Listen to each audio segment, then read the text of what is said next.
4 skin នៅក្នុងរឿងណាតមកទៅតគ្នាដែលមានដូចជាអូប៊ីតូជាមួយនឹងយិនមាត្រាជាមួយនឹងបាដាំងគីបាជាមួយនឹងពោគូប៉ាហើយមួយចុងក្រោយហ្នឹងគឺធីសូណាដេជាមួយនឹងអេស្មើរ៉ាដាតគ្នាហើយសូមចិត្តតគ្នានៅពេលដែលមើលហ្នឹងកុំភ្លេចចុច like ហើយចុច subscribe បើសញ្ញាកណ្ដឹងខ្ញុំម្នាក់មួយផងដោយសារតែចំនួនអ្នកមើលហ្នឹងគឺភាគតិចមែនតើដែលចុច subscribe អញ្ចឹងហើយតគ្នាមើលហើយជួយចុចម្នាក់មួយឲ្យផងអូខេអរគុណទុកមុនតគ្នាអញ្ចឹងហើយយើងចូលទៅដល់វីដេអូយើងតែម្ដងខ្ញុំមកផ្ដើមពីអូប៊ីតូជាមួយនឹងយិនតគ្នាអូប៊ីតូនោះដូចជាគេហៅឈ្មោះ Toby ផងអូប៊ីតូផងតគ្នាមនុស្សតែមួយទេត្រូវអត់ខ្ញុំមិនសូវច្បាស់ដែរតគ្នាដោយសារតែរឿងណាតូហ្នឹងគឺខ្ញុំខាន់មើលយូរហើយណាមួយមើលដល់ចប់ទៀតចឹងហើយសាច់រឿងអីគឺអត់មានចាំអីបន្តិចសោះហ្មងតែឥឡូវយើងមកមើល script skin នេះម្ដងតគ្នាហើយ script skin នឹងផងដែរខ្ញុំមើលរូបរាងគេ design ចេញមកហ្នឹងគឺលយមែនតើតគ្នាចេញមកឡើងសង្ហាហ្មងមើលតារវាងមុខវាហ្នឹងក៏គេដាក់មកដូចដែរហើយនេះគឺជា basic attack របស់វាមើលទៅដូចជាអត់មាន effect អីច្រើនទេតគ្នា basic attack ហ្នឹងហើយដល់ពេល skill ទី1នៅពេលដែលយើងចុចទៅហ្នឹងគឺអាមែនតើតគ្នាមើល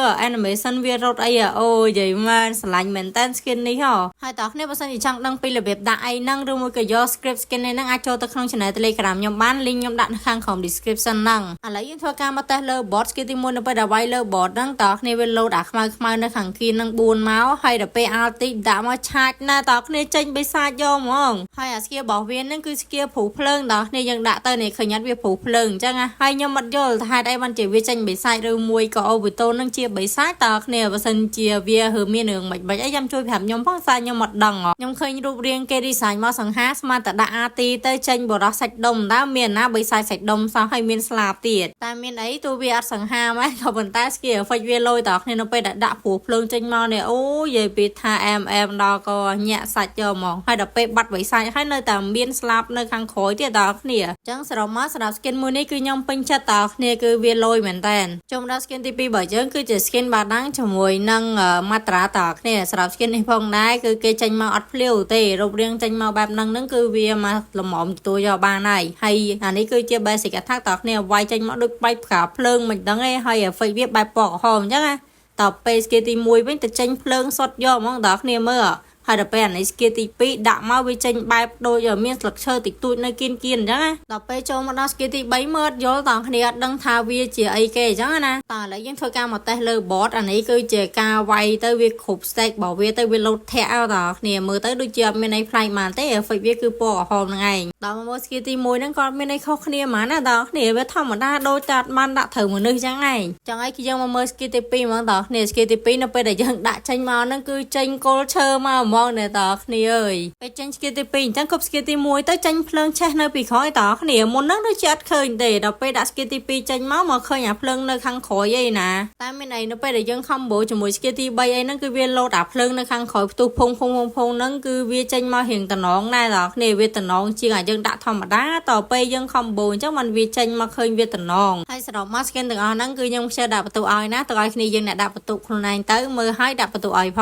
ងចូលមកដល់ skin ទី3របស់យើងគឺជា skin Esmeralda ជាមួយនឹង Tisana ដែរតគ្នានិយាយមែនរូបរាងគេ design ចេញមកហ្នឹងខ្ញុំចាប់អារម្មណ៍តែស្បែកជើងទេគឺវាពណ៌លិចជាងគេយកហ្មងហើយនេះ basic attack របស់វាតគ្នានៅពេលដែលវាយចេញមកហ្នឹងគឺវាលាយជាមួយនឹងមានភ្លើងមានអីចឹងណាហើយអានេះ skill ទី1នៅពេលដែលចុចទៅគឺវាមានខ្យល់មានអីចឹងឯងបវលខ្លួនលយមែនតើដល់គ្នាហើយដល់ពេលមកអា skill ទី2ហ្នឹងក៏វាមកដូចតែ basic attack មិនដែរចឹងឯងគឺវាចេញមករៀងបែបពណ៌រៀងចេញបែបភ្លើងអញ្ចឹងណាតែនៅពេលដែលខ្ញុំទៅឆែកមើលរូបយកមកដាក់ thumbnail ហ្នឹងគឺខ្ញុំឃើញ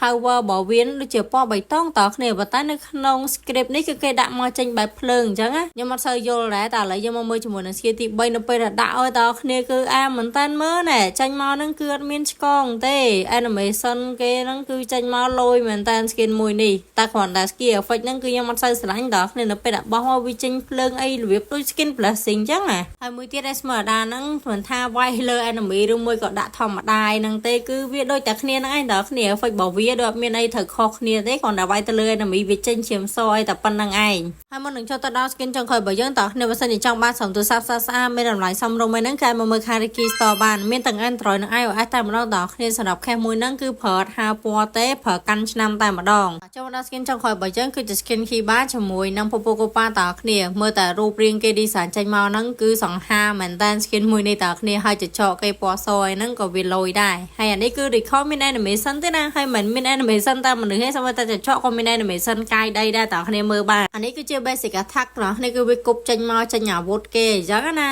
ហើយដល់ពេល skill ទី2ហើយ sky មកនេះហើយអា skill ទី3នេះគឺដាក់គប់គេហ្នឹងក៏ចេញមកតំណងណាតើគ្នានៅពេលដែលវាត្រូវជាមួយនឹង enemy អញ្ចឹងណានិយាយទៅ effect គេចេញមកហ្នឹងគឺតំណងដល់គ្នាដល់ពេល skill ទី4របស់គេដាក់ចេញមកវាធ្វើឲ្យចចកហ្នឹងវាធំអញ្ចឹងដល់ពេលយើងដាក់ skill ទី2ហើយវាមកហ្នឹងគឺវាផ្ទុះមានបែកដីបែកអីអញ្ចឹងណាអូដល់ក៏មកវីដេអូនេះមិនដឹងនិយាយពាក្យអញ្ចឹងអាប៉ុន្មានដងឯនេះឥឡូវមកមើល effect ទៅលើ enemy តើគ្នានៅពេលដែលយើងគប់លើ enemy អញ្ចឹងទៅគឺវាមាន effect បែបហ្នឹងឲ្យឆ្កែខំទៅគឺវាលោតរូបឆ្កែនៅខាងលើក្បាលហើយនេះតើគ្នា skill ទី3ដាក់លើ enemy ទៅគឺវាចេញ effect បែបហ្នឹងហើយ skill ទី3ដាក់ទៅខាង enemy ហ្នឹងក៏វាមានខុសគ្នាដែរតើគ្នាអី skill ទី3 skill ទី4 skill ទី4នៅពេលដែលយើងដាក់ឲ្យចចកហ្នឹងវាធំឲ្យហក់ទៅខាង enemy អញ្ចឹងក៏វាមានខុសប្លែកអីហ្មងដែរសរុបមកគឺ skin ទាំង4ហ្នឹងគឺខ្ញុំឆ្លាញ់អា skin Jin នឹងមួយហើយនឹង skin Popo Copa នេះតើគ្នាគឺវាអែមមែនតើបើសម្រាប់តើគ្នាវិញ skin ទាំង4ហ្នឹងពេញចិត្ត skin មួយណាខ្លះហ្នឹងកុំភ្លេច comment ប្រាប់ខ្ញុំម្នាក់មួយផងអូខេចឹងហើយថ្ងៃហ្នឹងគឺមានតែប៉ុណ្្នឹងទេតើគ្នាបាយបាយជួបគ្នាវីដេអូក្រោយទៀតណា